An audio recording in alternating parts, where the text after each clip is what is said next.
कंजलोचन कंजमुख कर कंज पद कंजारुणम।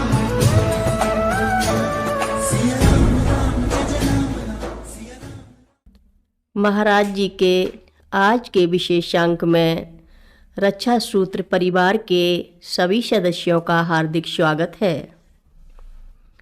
आखिर नोएडा से दिल्ली तो उसे बाबा जी के यहाँ जाने के लिए आना ही पड़ेगा। उसका कर्तव्य बनता था कि जिस व्यक्ति ने उसे बाबा जी के यहाँ भेजा, अर्थात जो उसकी समस्या के समाधान का माध्यम बना, उसे भी जाकर धन्यवाद दे।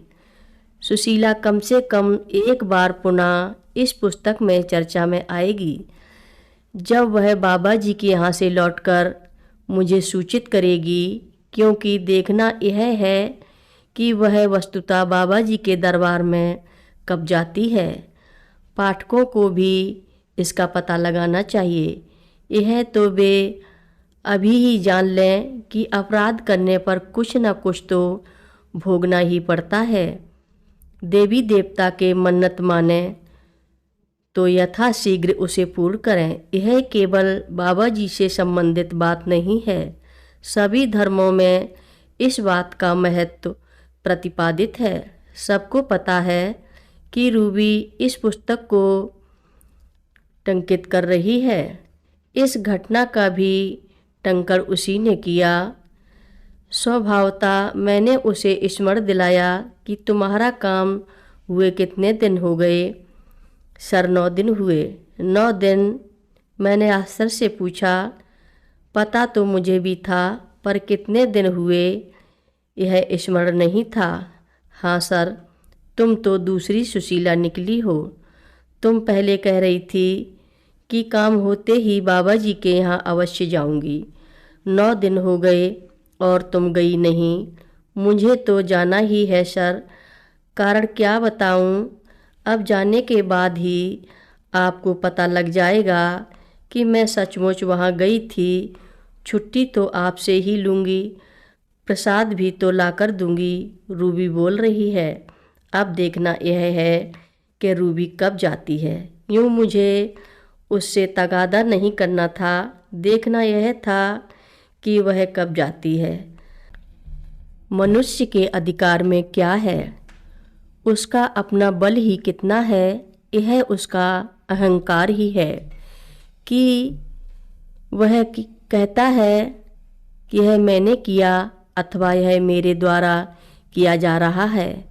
अगर ईश्वरीय अथवा दैवी शक्ति सहायक हो तो व्यक्ति के कठिन से कठिन कार्य अनायास संपन्न हो जाते हैं। अन्यथा वह कितना भी परिश्रम करे, अपने उद्देश्य की पूर्ति में बहुत सहजता से सफल नहीं होता।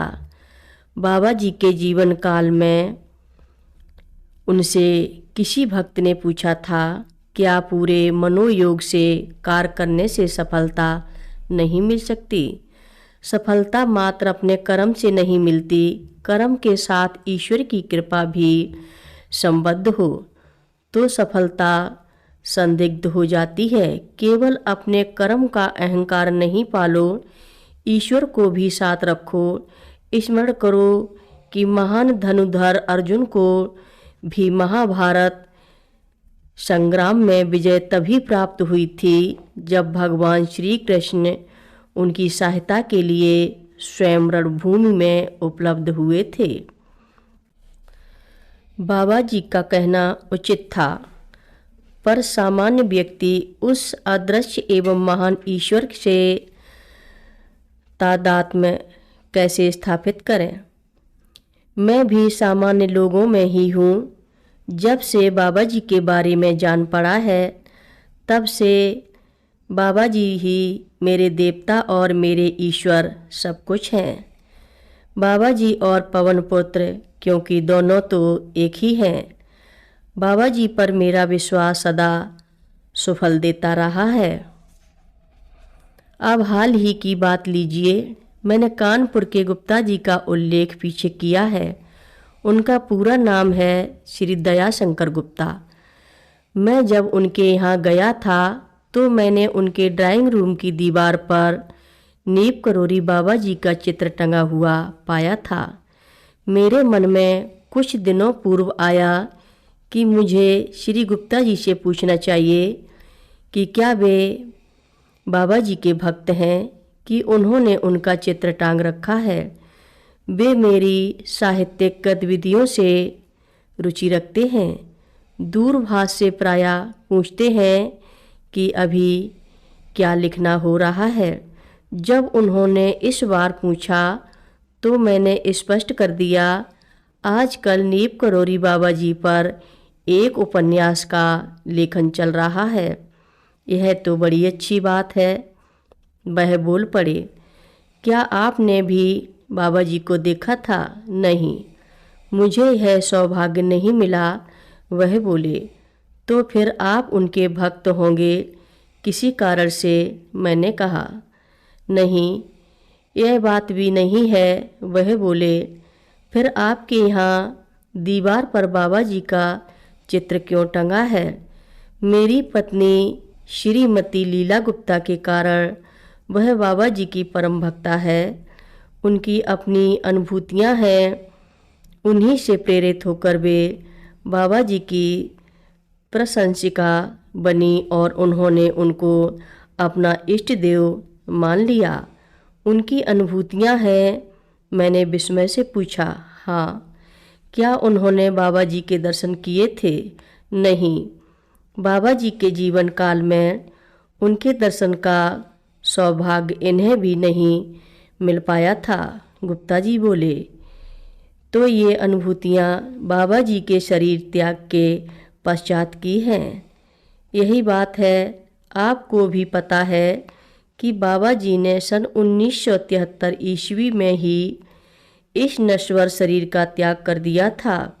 मेरी पत्नी की अनुभूतियाँ तो 2-3 वर्षों पूर्व की हैं। कथा लंबी है। आगे की कथा सभी भक्तों को अगले भाग में सुनाएंगे। महाराज जी की कथा सुनने के लिए सभी भक्तों का धन्यवाद। महाराज जी सभी भक्तों पर अपनी विशेष कृपा बनाए रखें। सभी भक्त मिलकर बोलो, नीप करोरी बाबा जी महाराज की जय।